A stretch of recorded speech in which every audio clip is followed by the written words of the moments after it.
In the year 1946, an article appeared in an American newspaper claiming that a man was healing the deaf, the mute, and even the blind through his ministry. As this news spread, people all across the country began to wonder, who is this man? Is he truly a man sent from God, or just another false preacher? Because whenever someone heals the blind, comparisons with Jesus' miracles naturally arise. But this time, it wasn't Jesus performing the healing.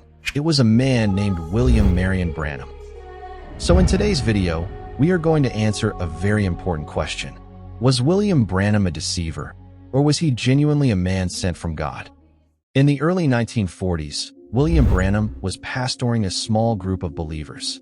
But inside, he carried deep pain. His wife, Hope, had died in 1937. Soon after, his little girl, Sharon Rose, also passed away. Branham often said he blamed himself, thinking that he had not obeyed God's calling early enough. These tragedies broke him, and for years he lived with guilt, searching for God's purpose. By 1940, Branham was still preaching, but he had not yet entered the healing ministry that would later bring him international attention. According to Branham, during this period he began experiencing unusual spiritual events. He said he would sometimes see flashes of light, or hear a voice telling him things about people's lives. People started noticing that he could reveal personal details about them without being told anything. Branham always insisted that this gift was not from himself, but from God. He also felt deep compassion for the sick, seeing people suffering. He prayed that God would allow him to help those who had no hope. One story from this time is the Ohio River flood vision. Before the 1937 flood, Branham said he had seen a dream about destruction coming to Jeffersonville. And in the early 1940s, he claimed he saw another vision of future danger involving the river and the city. Many people were amazed, because some of his earlier warnings had already come true. Branham often told close friends, "Something is coming. I don't know what it is, but it's powerful. It follows me everywhere."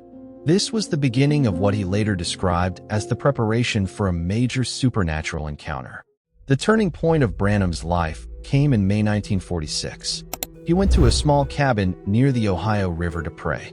There, he said an angel appeared to him and spoke these words, "You have been given a gift of divine healing, to take a message of faith to the entire world." This moment changed everything. Soon after this visitation, Branham began praying for the sick. And what happened next shocked the country. Thousands of people came to his meetings. Sick lines stretched for blocks. Ambulances brought dying patients. Parents carried children with no hope. Reports began to spread. Tumors disappeared. Blind eyes opened. Deaf people heard. The paralyzed walked. Newspapers captured the scenes. People called him a miracle man. Branham became known for teachings such as end-time prophecy, the 7 church ages, the Serpent Seed doctrine, the restoration of apostolic gifts. His ministry was deeply connected to the Pentecostal revival. From the 1910s to the 1930s, Pentecostal fire was sweeping through America, tongues, visions, healing, and prophecy. Branham grew up in this environment, and many believers felt his ministry continued the same spiritual movement. After 1946, many Pentecostal churches recognized him immediately because his gifts, healing, prophecy, and discernment, were central to their beliefs. Historians today still say, the post-war healing revival began with William Branham.